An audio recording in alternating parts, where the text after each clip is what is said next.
One decision at 62 can create a $30,000 per year problem in your 70s. Two couples, same age, same money, same spending. One claims Social Security at 62 and the other waits until 70. By age 73, one is forced to take out $128,000 a year from their IRA. The other, about $98,000. Same starting point, very different outcome. So what's changed? It wasn't the market, it wasn't better returns, it was one decision: when they turned on Social Security. I'm Dustin Rudolph with Legacy Ascent Wealth, and in this episode, I want to show you why the Social Security decision is not just about getting a check. It affects your taxes, your Roth conversion opportunities, and your future income floor, and how much control you have later in retirement. Most people think Social Security is a simple break-even decision. Do I take it early? Do I wait? How long do I have to live for delaying to pay off? But that is too narrow, because Social Security doesn't happen by itself. It interacts with the rest of your plan, your IRA, your taxes, your future required minimum distributions, and the amount of guaranteed income that you'll have later in life. So let's keep this simple. Two couples, both start with $2.5 million in an IRA. Both spend about $120,000 per year. And we'll assume a 6% average return. We'll look at this through three different buckets: income, portfolio, and taxes. Let's start with the couple who claims Social Security at 62. They begin receiving about $42,000 per year. So now, instead of taking the full $120,000 from their portfolio, they need to pull about $78,000. And on the surface, that sounds smart.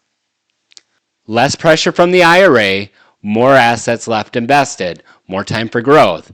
And yes, the IRA does grow. At 6% by age 73, it's around $3.4 million, and that sounds like a win.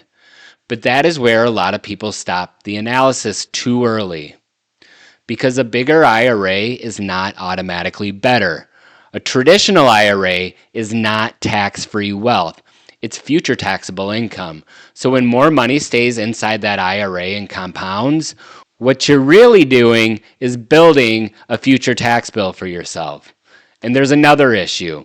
By turning on Social Security early, you may reduce your opportunity to do meaningful Roth conversions in those years before required minimum distributions begin.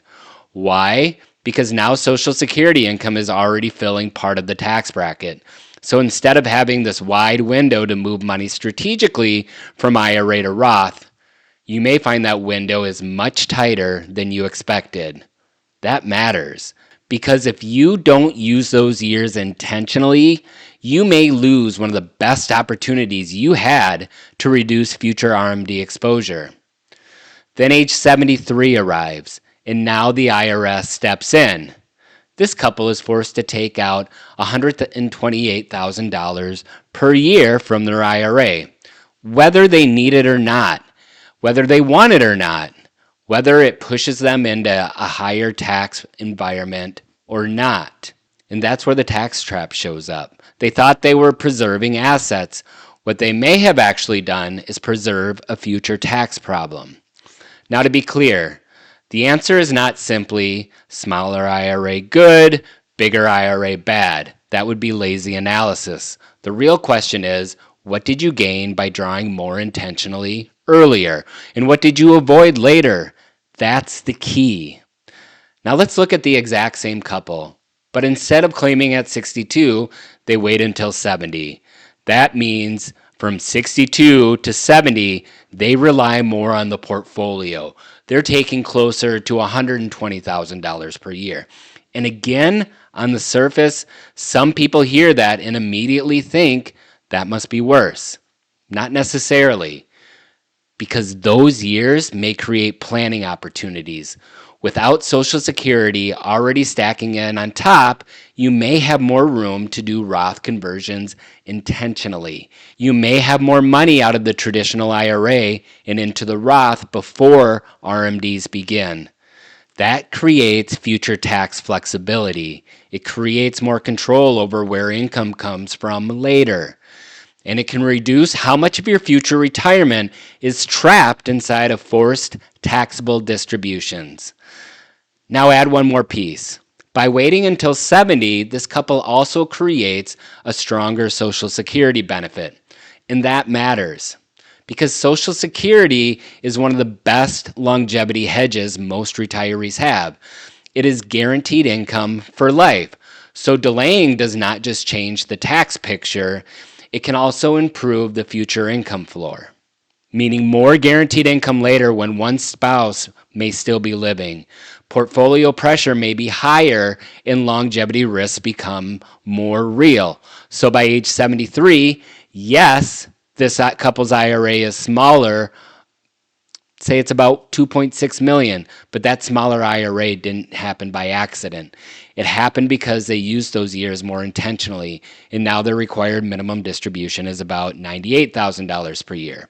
That is $30,000 less forced out of the IRA every single year. And on top of that, they have more Roth money, more flexibility, and a larger guaranteed income floor from Social Security. And that is a very different outcome than simply saying, well, one IRA is smaller.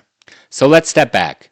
Same people, same age, same portfolio, same spending, same return assumption. The only difference is when Social Security started.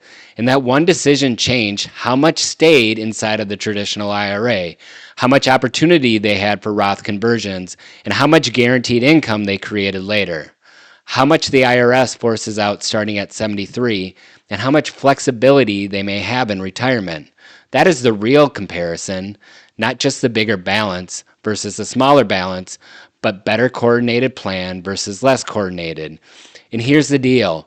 What we care about the most is not just the least amount of taxes, it's about how much you can keep. So we're looking at the combination of our IRA and what we have left over after taxes, plus our Roth monies, which are automatically tax-free, assuming that we follow the IRS rules.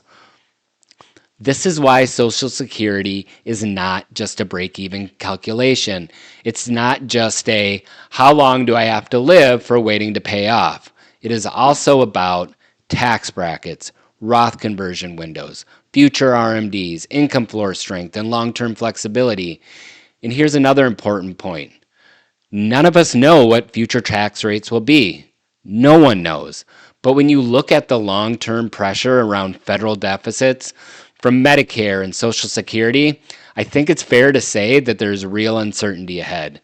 That does not mean that taxes are definitely going to be dramatically higher. No one knows that. But it does mean assuming today's tax environment will simply stay the same forever is not a great plan either. So if you already know you have a large amount of money sitting inside tax-deferred accounts, that deserves some thoughts, because the IRS may become an even bigger partner later than people expect, because taxes are based off of your adjustable gross income or your modified adjustable gross income, which is based off of taxable income. IRA monies are taxed 100% at ordinary income tax rates. Roth IRAs are taxed at 0%, assuming that you're following the rules, or tax-free. This gives you a ton of flexibility later on in retirement. And this is why the better question is not just, should I take Social Security at 62 or wait till 70? The better question is, how does this decision affect everything else? Because retirement is not just one decision. It's a set of connected decisions. Income, taxes, investments, Roth strategies, longevity protection, and what you actually get to keep. If you're within 5 years of retirement and you have built up a meaningful IRA, this is one of those decisions that deserves a second look. Not because delaying is always right, because it's not always right. And not because claiming early is always wrong, because it's not. But because the right answer depends on how all the pieces work together, specifically for you, your retirement goals, and your portfolio. And that's exactly what we help people do at Legacy Ascent Wealth. We help people evaluate how Social Security, withdrawals, taxes, long-term income fit together over time so that they can make decisions with more clarity and confidence. If you want help thinking through your own situation, there is a link below to schedule a conversation. And if this kind of content is helpful, subscribe to the channel. We talk about retirement income, tax strategy, and the decisions that can make a meaningful difference over time. We'll see you in the next one.